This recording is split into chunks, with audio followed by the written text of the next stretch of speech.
My parents emptied my college fund to buy my sister a luxury car. They laughed. Consider it a gift to the golden child. I just smiled and said, "You'll want to check your bank account." Their faces went pale when they found out what they mistakenly did. I, 24 am, grew up understanding one fundamental truth. My sister was the golden child, and I was simply there to make her shine brighter. This wasn't something I realized overnight. It crept up on me through 1,000 small moments. Birthdays where her gifts cost 3 times what mine did, school events where they showed up for her recitals, but missed my award ceremonies, conversations at dinner where her opinions mattered and mine were background noise. The pattern was so consistent that I stopped feeling angry about it somewhere around middle school. Anger requires hope, and I'd learned not to hope for equal treatment. Instead, I developed a different skill set. I became self-reliant. I got a job at 15, saved every penny, learned to navigate the world without expecting my parents to catch me when I fell. They didn't notice my independence. They were too busy planning my sister's next achievement, her next opportunity, her next everything. The college fund situation started when I was around 12. My grandmother, my father's mother, had set up accounts for both of us before she passed away. She'd been adamant about education, about giving us both a fair start. I remembered her sitting me down when I was young, telling me that this money was mine, that it would help me build whatever future I wanted. She died when I was 13, and I held on to those words like a lifeline through high school. I checked the account balance religiously throughout my teenage years. Watching it grow with compound interest became a ritual, a promise that I had at least one guaranteed thing working in my favor. By the time I graduated high school, it had grown to nearly $80,000. It wasn't enough for 4 years at a premium university, but combined with scholarships and my own savings, it meant I could graduate debt-free if I was smart about it. I chose a state school with a solid engineering program, lived in the cheapest dorm, worked part-time throughout my freshman and sophomore years. I only touched the college fund for tuition, leaving as much as possible to grow. My parents never asked about my college experience. They were too consumed with my sister's high school career, her modeling opportunities, her social media presence that was apparently going to make her famous. Everything changed 3 months ago, right before my senior year started. I came home for a weekend visit, mainly to grab some old textbooks I'd left in storage. The moment I walked in, I knew something was different. There was an energy in the house, an excitement that had nothing to do with me. My sister was in the driveway, posing next to a brand new luxury SUV. Not just any SUV, one of those European models that cost more than most people's annual salary. She was taking photos, clearly planning to plaster them all over her social media. My parents stood nearby, beaming like they'd just solved world hunger. My mother noticed me first and called me over with this casual wave, like I should be excited to witness this moment. I walked over slowly, already feeling that familiar knot forming in my stomach. My father had his arm around my sister, looking prouder than I'd ever seen him look at anything I'd done. My mother explained that they'd surprised her with the car for her 20th birthday. She went on about how my sister needed reliable transportation now that she was commuting to her community college classes and her part-time influencer gigs. The way she described it, you'd think my sister was running a Fortune 500 company instead of posting makeup tutorials. I asked the obvious question. I asked where they got the money for a car that probably cost $70,000 minimum. The silence that followed was the kind that fills your chest with ice water. My father and mother exchanged a look, one of those married couple telepathic conversations that happen in a split second. My father told me they'd used my college fund. He said it casually, like he'd just mentioned borrowing my Netflix password. They'd liquidated the entire account to make the down payment and cover the first year of insurance and maintenance. My sister would pay the monthly payments herself, he added, like that somehow made it better. I stood there, unable to process what I'd just heard. I asked him to repeat it, certain I'd misunderstood. He did, with a slight edge of annoyance creeping into his voice. He explained that my sister needed this opportunity, that her social media career was taking off, that the right image was crucial for her brand. He mentioned that I was already most of the way through college, that I clearly didn't need the money since I'd been managing fine on my own. My mother chimed in with that laugh, that condescending little chuckle that I'd heard directed at me my entire life. She told me to consider it a gift to the golden child, actually using those exact words. My sister didn't even have the decency to look uncomfortable. She just smiled and went back to taking photos with her new car. Something crystallized in that moment. All the years of being overlooked, of being the afterthought, of watching them pour resources and attention into my sister while I scraped by. It all compressed into a single point of absolute clarity. I didn't yell. I didn't cry. I just smiled back at them and told them they should probably check their bank account. My father asked what I meant, his confidence faltering slightly. I told them to log in and look at the transaction history. I suggested they do it right now, actually. My mother pulled out her phone, and I watched her face change as she scrolled. The color drained from her cheeks. She showed the screen to my father, whose expression went from confused to pale to something approaching panic. Here's what they found. The account they'd drained wasn't my college fund.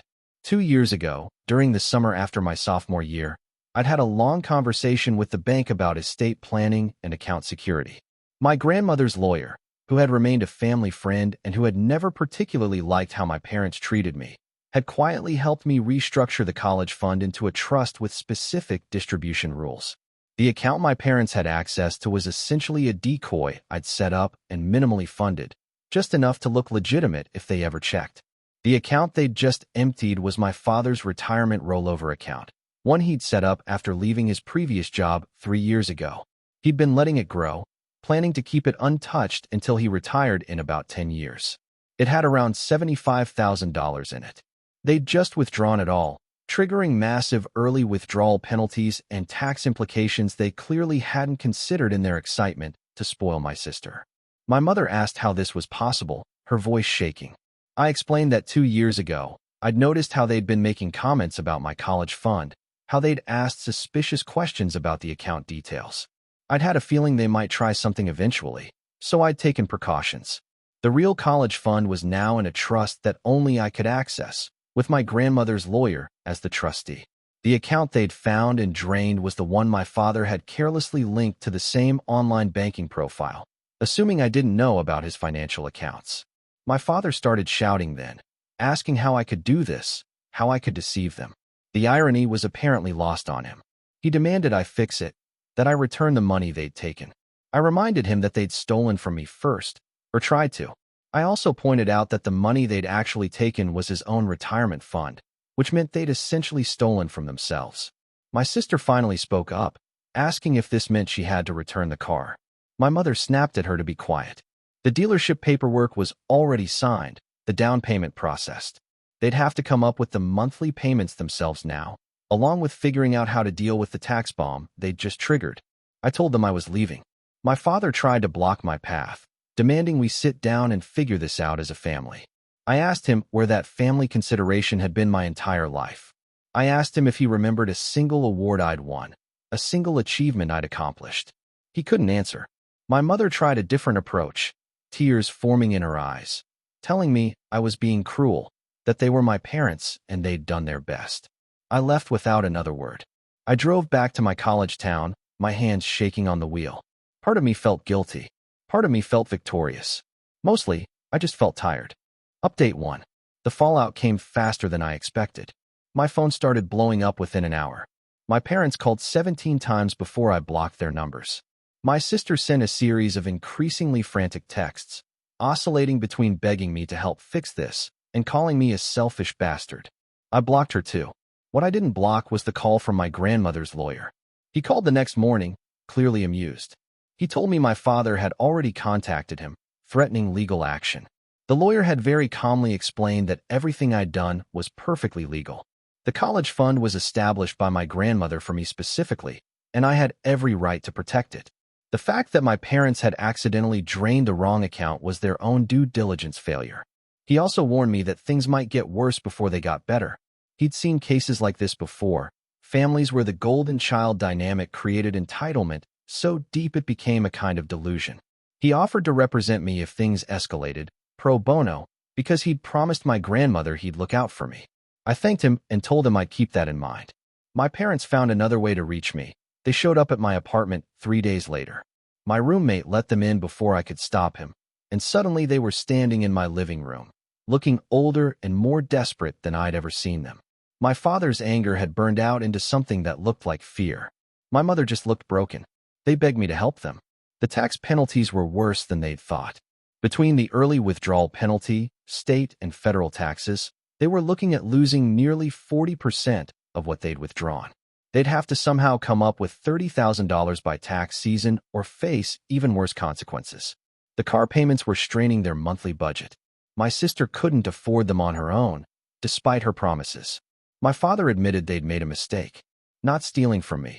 He still wouldn't frame it that way, but taking the money from the wrong account. He asked if there was any way I could lend them money from my real college fund to help cover the penalties. My mother added that family was supposed to help family. I told them no. I told them I'd spent my entire life watching them help my sister while I got nothing.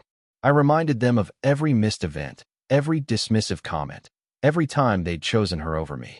I told them this was a consequence of their own choices, and I wasn't going to bail them out. My mother tried to guilt me, saying I was forcing them into financial ruin over pride. I corrected her. I told her I was protecting myself from parents who had just proven they'd steal from their own child to benefit their favorite. I asked her what would have happened if I hadn't protected the account. I'd be in massive debt right now, my education derailed, while my sister drove around in a luxury car. They left eventually, but not before my father told me I was no longer welcome in their home. I told him I'd stopped feeling welcome there around age 10. My mother cried. Some part of me wanted to comfort her, but a larger part remembered every time she dismissed my feelings to keep the peace or protect my sister from consequences. Update 2. 2 weeks passed in relative quiet. I focused on my senior year, on my capstone project, on job applications for after graduation. I'd almost convinced myself the worst was over when my sister showed up at my campus. She found me in the engineering building, interrupting my study session in the library. She looked different. The confidence that usually radiated from her had dimmed. She asked if we could talk, and something in her voice made me agree. We went to a coffee shop nearby, and for the first time in our lives, we had an actual honest conversation. She told me she was starting to understand. She'd never noticed the disparity in how our parents treated us because she was always the one benefiting from it. She thought that was just normal, that she deserved the extra attention and resources because she was pursuing something special. She genuinely believed her social media career was more important than my engineering degree. But watching our parents spiral over the past few weeks had opened her eyes. She'd seen their panic, their anger, their complete inability to take responsibility. She'd also realized they were now pressuring her to fix things, to somehow come up with money she didn't have. The car they bought her had become a burden, a reminder of their favoritism that was now actively harming everyone. She apologized. She told me she was going to return the car, that she'd already talked to the dealership about their return policy. She'd take the financial hit on the depreciation, but it would at least stop the monthly bleeding of payments they couldn't afford. She asked if that would change anything between us. I appreciated the apology, and I told her so. But I also told her that returning the car didn't undo 24 years of being treated as lesser. I explained that my anger wasn't really about the money. It was about what the money represented. It was about every time they'd chosen her comfort over my needs. Every time they'd celebrated her mediocrity while ignoring my achievements.